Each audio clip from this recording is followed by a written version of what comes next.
Bienvenidos al programa número 402 de Economía en Breve del 23 de febrero del 2025. Comenzamos esta semana con un evento muy relevante.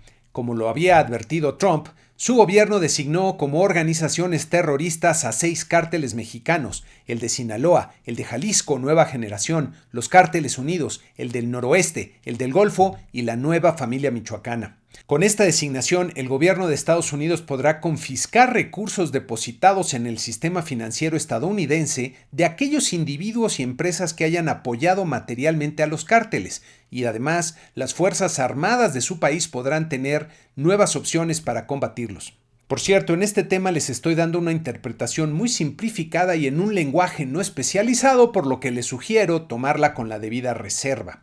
Para nuestro país y nuestra economía, esto puede tener implicaciones muy importantes. Por un lado, nuestro ecosistema de crédito y algunas de las empresas y personas que de él dependen puede verse afectado. Esta semana me llegaron las recomendaciones de una de las firmas de abogados más relevantes del país, que hace a las instituciones financieras mexicanas para minimizar los nuevos riesgos que representa esta designación. Las recomendaciones son concretas e implican básicamente tomar diversas acciones para fortalecer los controles que actualmente ya existen, lo que implica mayores costos para las instituciones financieras y podría llegar a producir incluso la contracción del crédito o de la oferta de servicios financieros en algunas regiones específicas donde los cárteles tengan una gran influencia, en detrimento desde luego de la actividad económica.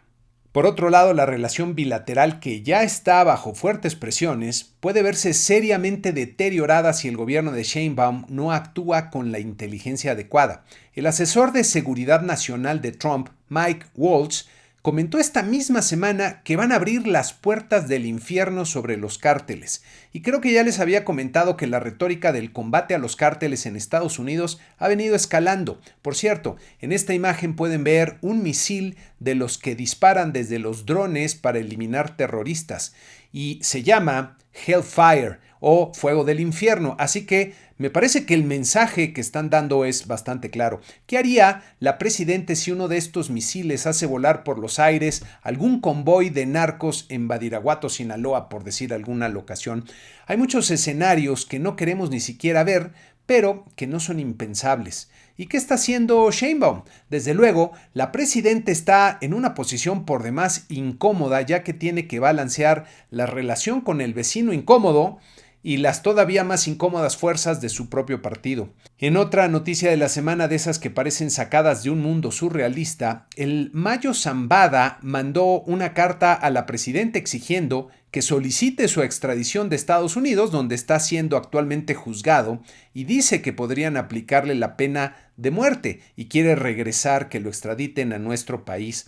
La respuesta de la presidenta, si bien puede justificarse desde distintas ópticas cuestionables, fue solicitar a la Fiscalía General de la República encargarse del tema, dando prioridad a la petición de un reconocido narcotraficante para guardar cara en la defensa de la soberanía, pero ayudando a alimentar la narrativa del gobierno de Trump, que acusa al gobierno de México de estar aliado con los cárteles. Muy lamentable y peligroso para el país el curso de acción que está siguiendo la presidenta, que está más acostumbrada a tratar problemas locales y más pequeños con el manejo de la narrativa y de los otros datos, igual que su mentor, en lugar de producir resultados y gobernar con eficacia. Antes de pasar a comentar los datos del PIB del cuarto trimestre, que fueron muy malos, vale la pena ver la forma en que la presidenta está abordando el tema, tratando de escaparse a esa realidad alternativa, diciendo que más que crecimiento buscan desarrollo, lo que pues es un cuento para el público interno e ignorante,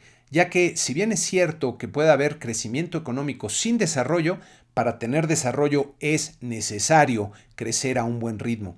Pero la realidad real es más difícil de manejar que la realidad de los discursos, y lo que tristemente está pasando con el sistema de salud que han destrozado y está colapsando, está rompiendo todas las narrativas y forzará a que el pueblo que los eligió eventualmente abra los ojos. Creo que es algo que ya está pasando. Ahora pasemos a las cifras del Producto Interno Bruto del cuarto trimestre en México. El famoso PIB es la suma de todos los bienes y servicios que se producen al interior del país y su crecimiento es la variable económica más importante porque engloba el desempeño de la economía y los negocios en lo general. Cuando el PIB crece a tasas elevadas, esto refleja una economía pujante en la cual las empresas están vendiendo a buen ritmo y por lo mismo están contratando más personal e invirtiendo en nuevos proyectos para expandir su capacidad productiva. Los hogares tienen empleo y buenas perspectivas para mejorar sus ingresos y por lo mismo se animan a realizar compras importantes, lo que alimenta el consumo y las ventas de las empresas. En contraste, cuando el crecimiento es bajo o incluso negativo, las empresas están batallando para vender y por lo mismo cuidan más sus recursos, cancelando planes de inversión o incluso despidiendo personal. Los hogares tienen más inquietud sobre la estabilidad de sus empleos o algunos han perdido ya su trabajo, lo que los lleva a gastar menos y cancelar planes de compras importantes, lo que a su vez se refleja en menores ventas de las empresas. Cuando el crecimiento del PIB es bajo, el entorno de negocios es más adverso y el bienestar de las personas se reduce en lo general. Desde luego, siempre habrá empresas o sectores u hogares a los cuales les va muy bien bajo cualquier circunstancia, pero la descripción que hago es, en lo general, para la mayoría de las empresas y las personas en el país. ¿Y qué tanto es tantito? Como decimos en México. ¿Cuál es una tasa de crecimiento del PIB alta o baja para México? Para tener un punto de comparación, hay algunas metodologías bastante sofisticadas para estimar cuál sería el llamado crecimiento potencial de la economía, que al final del día es algo así como el promedio de crecimiento que se ha observado en años anteriores, excluyendo los años inusuales o de crisis. Para México, el crecimiento potencial de la economía en la actualidad es cercano al 2%. Una tasa de crecimiento por arriba del 3% podría considerarse buena, mientras que una tasa de crecimiento menor al 1% podría considerarse ya una tasa mala. Pues bien, en el cuarto trimestre del 2024, en lugar de crecer 0.6% como anticipaba el promedio de analistas del mercado, el PIB se contrajo 0.6% trimestral real, como pueden ver en este cuadro con cifras del INEGI, lo que por sí solo representa una mala noticia, pero al ser diametralmente opuesto a lo previsto, pues es un verdadero balde de agua fría. Esta es una tasa trimestral, así que para compararla con lo que ya comentamos, los niveles buenos o malos de la economía, habría que anualizarla y al hacerlo obtenemos una tasa negativa, una caída de 2.4%, lo que desde luego representa una cifra muy mala. Frecuentemente les he comentado que hay que tomar las cifras desestacionalizadas con 2 granitos de sal, porque son resultado de estimaciones econométricas que son limitadas e imperfectas, y hay que ver un par de lecturas para tener una mejor idea de lo que pasa con la economía. En la siguiente gráfica pueden ver la evolución de las tasas trimestrales con la caída reciente de 0.6%. Hay que notar que una tasa negativa de esta magnitud no es lo usual y por lo mismo, como decía, representa una mala noticia por sí sola. En esta siguiente gráfica pueden verse las tasas de crecimiento de los últimos años, con el 1.5% del 2024 de todo el año, que por cierto se calcula con las llamadas cifras originales, no con las desestacionalizadas. Como pueden ver, el crecimiento del 2024 fue el segundo más bajo en la última década, si excluimos la pandemia y el primer año del sexenio de López Obrador. Regresando al cuadro, podemos apreciar que además de una fuerte e inusual contracción de 8.5% en el sector agropecuario, todos los principales componentes del sector industrial registraron tasas negativas. En el sector servicios hay un comportamiento más heterogéneo, con varios renglones mostrando contracciones.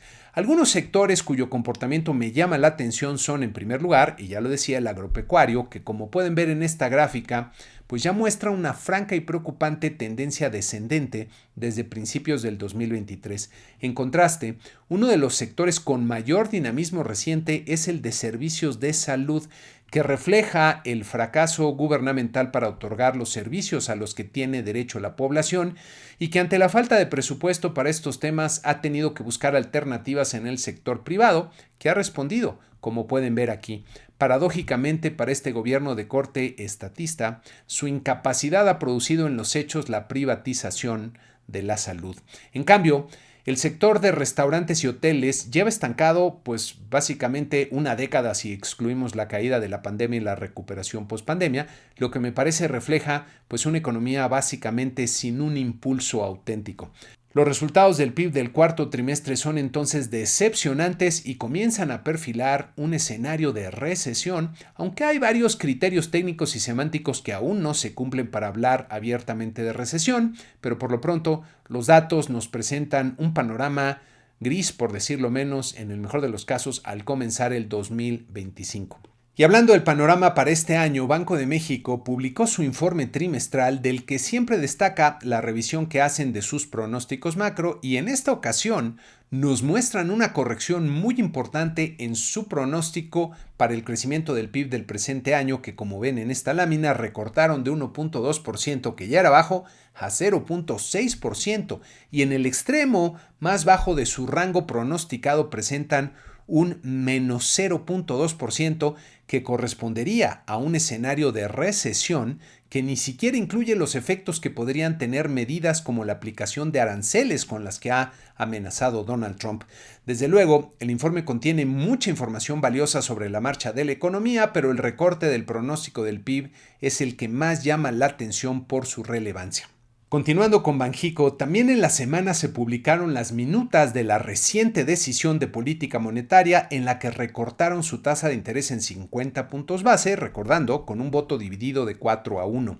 Las minutas contienen algunos párrafos con el posicionamiento de cada uno de los miembros de la Junta de Gobierno, que son muy útiles para saber qué están pensando y hacia dónde pueden ir en el futuro cercano. Me llama la atención que solo uno de los miembros, que presumiblemente fue el subgobernador Jonathan Heath, alertó cabalmente sobre el incierto y complicado panorama que se tiene por delante, llamando a la prudencia en el ritmo de ajuste de la política monetaria, mientras que los demás pues parece que tienen hasta el mismo sonsonete, ya que hasta emplean las mismas palabras para decir que el combate a la inflación ha entrado en una nueva fase en la que es necesario recalibrar la postura monetaria y ya que la tasa real ex ante es muy elevada y mostrando desde luego preocupación por la desaceleración de la economía. Tal parece que a 4 de los miembros de la Junta se les olvida que el objetivo prioritario de hecho inequívoco es el de la estabilidad de precios y no el del crecimiento de la economía. Haría 2 preguntas. Primero, ¿qué tanto se puede ganar en términos de impulso a la economía bajando la tasa 25 puntos base más rápido en este mes y en la siguiente decisión que manteniendo el ritmo anterior de 25 puntos base por reunión? Y 2, el riesgo inflacionario asociado a los riesgos e incertidumbre que hay en el panorama es suficientemente bajo como para optar por el descenso más rápido en las tasas. En esta siguiente gráfica podemos ver la bajada que se perfila con los comentarios de la mayoría de los miembros de la Junta en la línea anaranjada, comparada con una trayectoria más prudente con bajas de 25 puntos base en la línea verde. La diferencia entre la tasa promedio del año entre ambas trayectorias es de 50 puntos base, con una tasa promedio de 8.50% en la trayectoria de baja más acelerada y de 9% en la trayectoria más, entre comillas, prudente. Si se hace un análisis de riesgo contra beneficio, ¿de verdad creen los miembros de la Junta que el beneficio de bajar más rápido supera el riesgo para hacerlo de forma más prudente? Es más, si bajaran la tasa todavía más rápido y la diferencia fuera de un punto porcentual completo, ¿de verdad vale la pena el beneficio de bajarla a ese ritmo contra los riesgos que hay en el panorama, especialmente que la inflación repunte? Francamente me parece que se están acelerando y que hay un riesgo importante de que las cosas no salgan bien con la inflación, por lo que estaríamos dejando ir pues otra de las muy raras oportunidades que ha habido para ahora sí consolidar la inflación en la meta formal del 3%. En fin. También en la semana el INEGI publicó las cifras del Indicador Global de la Actividad Económica, el IGAE, que nos permite evaluar el ritmo de la actividad económica en general mes por mes. En el mes de diciembre, el IGAE registró una fuerte caída de 1% mensual. Si lo analizamos, esto sería más del 12% anual, que resultó una fuerte sorpresa negativa ante el crecimiento marginal de 0.1% que se anticipaba por parte del promedio de analistas del mercado y como pueden ver en la gráfica, pues comienza a dibujar una tendencia de baja preocupante. El IGAE del sector industrial presentó una contracción más fuerte de 1.4%, con lo que termina de romper la tendencia lateral de estancamiento y ahora sí dibuja una tendencia de baja acelerada como ven en la gráfica. Al interior de la industria, las manufacturas que son el componente de mayor peso se contrajeron también con fuerza 1.2%, aunque todavía siguen dentro de una tendencia lateral de estancamiento en la que ya llevan más de 2 años. La industria de la construcción pues cayó con más fuerza todavía 2.1%, confirmando ya una tendencia de baja respecto al pico que alcanzara hace un año, como pueden ver aquí. Dado que la construcción responde a las perspectivas de mediano y largo plazo, que se han deteriorado significativamente por las malas decisiones de política pública y el aumento en la incertidumbre global, pues es de esperarse que este sector siga en declive. Los servicios, que son los que se han mantenido más dinámicos y han provisto buena parte del impulso a la economía, también registraron un crecimiento negativo en diciembre, en este caso de 0.8%, y comienzan a presentar pues una situación de estancamiento. En conjunto, estas cifras se suman a otros indicadores que arrojan pues una lectura negativa de la actividad económica, que comienzan a perfilar un escenario recesivo para el presente año. Por otro lado, las ventas al por menor de las empresas comerciales crecieron de forma marginal 0.1% en el mes de diciembre y, como pueden ver en esta gráfica, han estado básicamente estancadas durante el año. Las ventas al por mayor, en cambio, se contrajeron 0.9% y, como podemos ver en la gráfica, han estado presentando vaivenes alrededor de un nivel que está bien por debajo de los que observaron en los 2 años previos, en otra señal que habla de debilidad en la economía. En Estados Unidos, las minutas de la Reserva Federal dejaron ver una postura cautelosa que sugiere que mantendrán las tasas de interés en su nivel actual por un buen tiempo, ya que se requiere ver un progreso más significativo en el descenso de la inflación y los participantes en general consideran que la postura actual es la adecuada para evaluar los cambios que se vayan dando. Dejaron ver que las decisiones de política económica del presidente Trump pueden tener impacto sobre las decisiones de política monetaria, citando alta incertidumbre respecto al alcance, el momento y los posibles efectos económicos de los cambios en las políticas comerciales, migratorias, fiscales y regulatorias. Tal parece que la Reserva Federal pues hará una pausa bastante prolongada en sus tasas de interés. En el entorno global, este domingo se realizaron elecciones en Alemania que, de acuerdo a la información de los medios y de sondeos, pues podrían terminar con el liderazgo del actual canciller Olaf Scholz y del Partido Socialdemócrata para el ascenso de los conservadores de oposición encabezados por Friedrich Merz. En caso de ganar, Merz ha planteado en síntesis transformar radicalmente la política de asilo y migración, reactivar la economía mediante recortes impositivos y eliminación de la burocracia, reforzar la seguridad interna y reafirmar el liderazgo alemán en Europa, también reafirmando el apoyo a Ucrania. Al parecer, Merz se mantiene cerca del centro ideológico político, inclinándose más hacia políticas de mercado para el buen funcionamiento de la economía. Habrá que estar pendientes para ver los resultados y sus consecuencias, recordando que Alemania es la economía más poderosa de Europa y que Europa enfrenta pues la amenaza de las ambiciones expansionistas de Putin. Y en el siguiente capítulo del reality show de Trump, esta semana pues dejó claro lo que pretende hacer respecto a la guerra en Ucrania, que es básicamente pues darle a Putin los triunfos que está buscando, de salirse con la suya en Ucrania, conservar el territorio que ha arrebatado y evitar que entre a la OTAN, además de restablecer la relación con Estados Unidos. Trump se volteó contra Zelensky, el presidente de Ucrania, y lo llamó dictador luego de que el presidente de Ucrania se negara a aceptar el trato que le ofrecían, que parecía muy al estilo de la mafia, diría, de entregar buena parte de los recursos de sus tierras raras a cambio de el apoyo, es decir, protección de Estados Unidos. Para el mundo, lo que está pasando representa un gran peligro, ya que Europa pues parece que tendrá que enfrentar la amenaza de Putin sin el respaldo de Estados Unidos. Por cierto, como pueden ver en esta gráfica, la aprobación neta de Trump pues está comenzando a disminuir un poco al haber crecido el porcentaje de personas que desaprueban su gestión, aunque todavía está en números positivos. Si ponen atención, verán que en Estados Unidos hay una intensa batalla del grupo de Trump por concentrar el poder y poner a prueba las instituciones. Por ejemplo, el nuevo secretario de la Defensa de Trump pues ha despedido a varios de los generales de las Fuerzas Armadas y está embarcado en un proceso de recortes y reestructuración muy relevantes.